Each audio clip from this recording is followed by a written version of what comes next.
Shalom, peace based in the east towards Jerusalem, or should I say Yerushalayim, Kol Halal Yahweh, B'Hashem Yahushai, B'Hashem Oha B'Dash. That's Hebrew for all praise Yahweh, in the name of Yahushai, in the name of the Holy Spirit.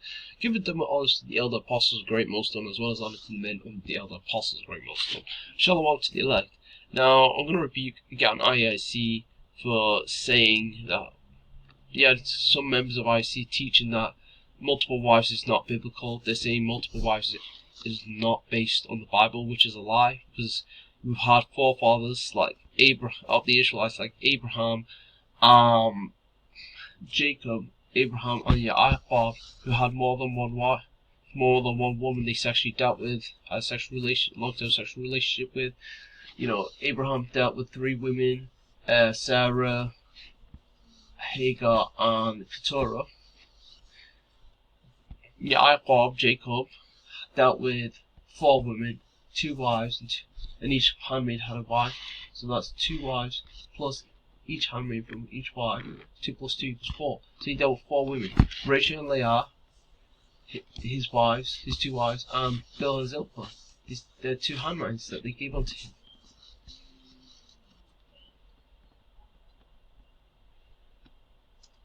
You can read that in, for example, wherever you see Sarah mentioned, like Genesis 12, where Keturah is mentioned. I'll get to it, Lord willing. But the point is, IOC are teaching that multiple wives on this side is unbiblical, which is wrong. Because you had it in the law. They talk about the law. Well, here's what the law says when it comes to multiple wives. I'll start with Deuteronomy chapter 21. Deuteronomy chapter 21, verses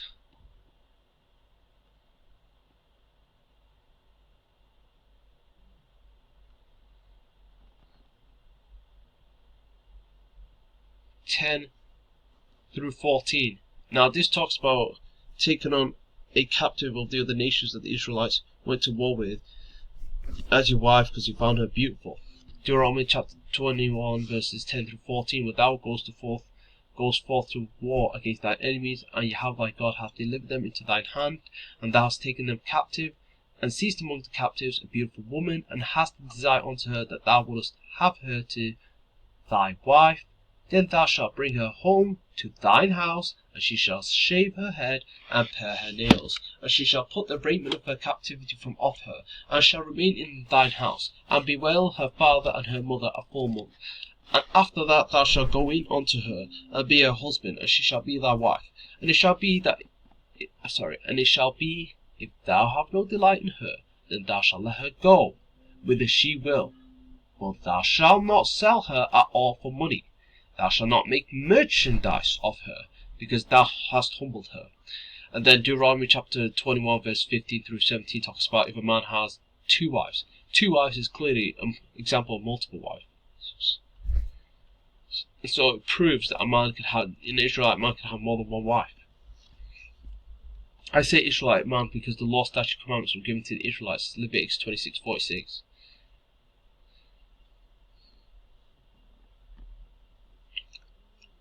Psalms 147, 19 through 20. But yeah, Deuteronomy chapter 21, verses 15 through 17, it talks about a man who has 2 wives, 1 wife that he loves, and 1 that he hates, 1 that he's close to, and 1 he's further from. If the firstborn son if he had the firstborn son with the woman he likes less, then that son is counted as the firstborn son, because he came first. He gets the inheritance of the firstborn. The inheritance of the firstborn is this: they get a double portion of the father's inheritance.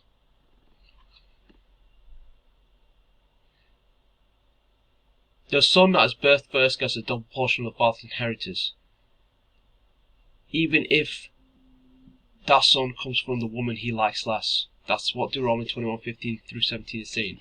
If a man have 2 wives, 1 beloved, 1 hate, and another hated, and they have borne him children, both the beloved and hated, and if the firstborn son be hers that was hated, then it shall be when he maketh his sons to inherit that which he hath, that he may not make the son of the beloved firstborn before the son of the hated, which is indeed the firstborn. Why? Because the son from the woman he likes less came before him, was birthed before, that was his first son. The first son he had was with the hated one. And so that son he had with the first one. Basically, his firstborn son came from the hate one. And since that son is the first child he had, the first son he had, first male child he had, that the double portion of his inheritance goes towards that son. The son that came first, no matter if he came from the wife he loves more or the wife he hates more, gets the inheritance. Double portion inheritance. Then it shall be, when he maketh his sons to inherit that which he hath, that he may not make the son of the beloved firstborn before the son of the hated, which is indeed the firstborn.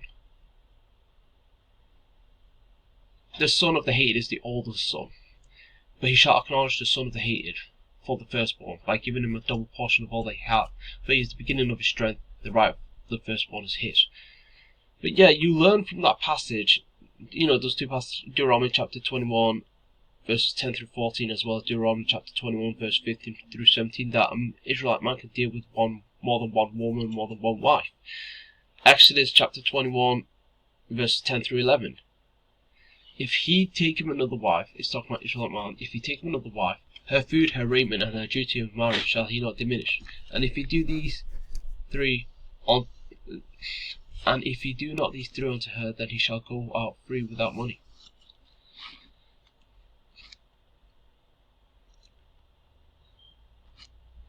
If a man takes on another woman, her food, her clothing, and having sex with her, he is not to lessen.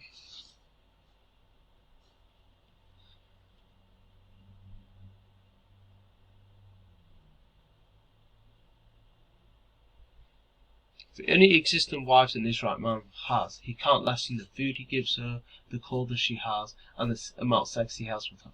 He has to maintain that.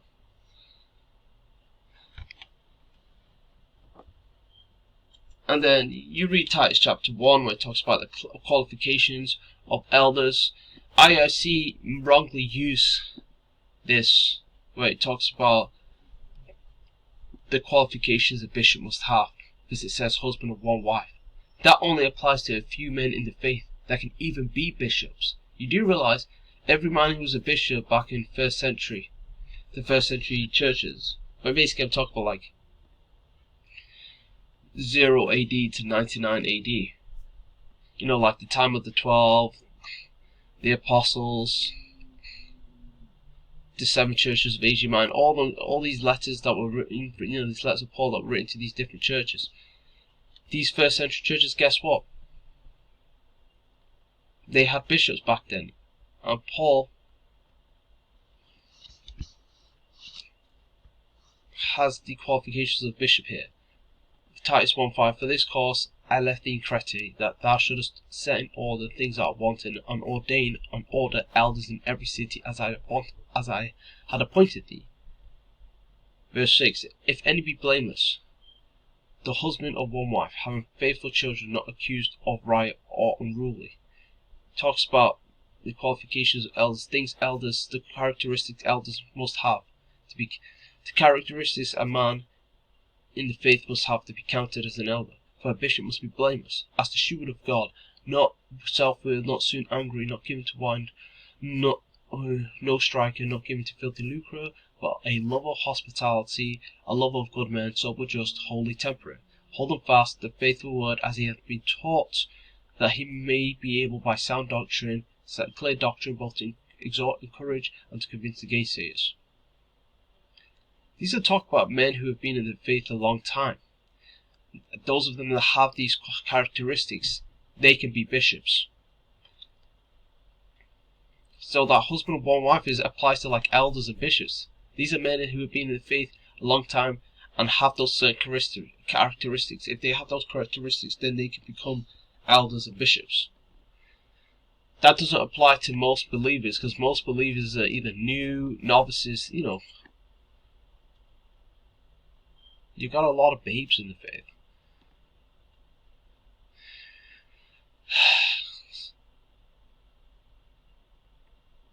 First Corinthians 7. Paul, Corinthians, 1 Corinthians, 2 Corinthians, Paul wrote these letters onto the congregation, assembly, gathering of Israelites in Corinth, Greece. And the reason why those letters were so long, because the church of Corinth, the gathering assembly of the Israelites in Corinth, Greece, they were the most out of order church. They had so many things they were doing that were wrong, that went against the scriptures, that Paul was rebuking them for it. For example, there was cheating going on over here, which is a form of sex that goes against the Bible. And Paul in 1 Corinthians 7 teaches them about marriage. He gives them advice on marriage too, whether to be single or married. 1 Corinthians 7:1. Now concerning things whereof you wrote unto me, it is good for a man not to touch woman, not to sexually touch woman, like not to have sex with a woman. Nevertheless, to avoid fornication. Fornication is a form of sex that goes against the Bible. In this context, cheating. Let every man have his own wife, and let every woman have her own husband. And that was said to avoid cheating. A woman having her own husband, a man having his own wife is a woman who's not married. So this is a woman who's not dealing with another man, her husband's still alive. And let every woman have her own husband. Again, cheating was going on. A woman who had her own husband was a woman who was cheating on the man she was with. The context there is cheating, because the Israelites in Corinth, Greece, that church had so much cheating going on. So Paul's telling them to avoid cheating, get with someone. Basically men and women in the church, get with someone who you know that if you deal with them, it's not cheating.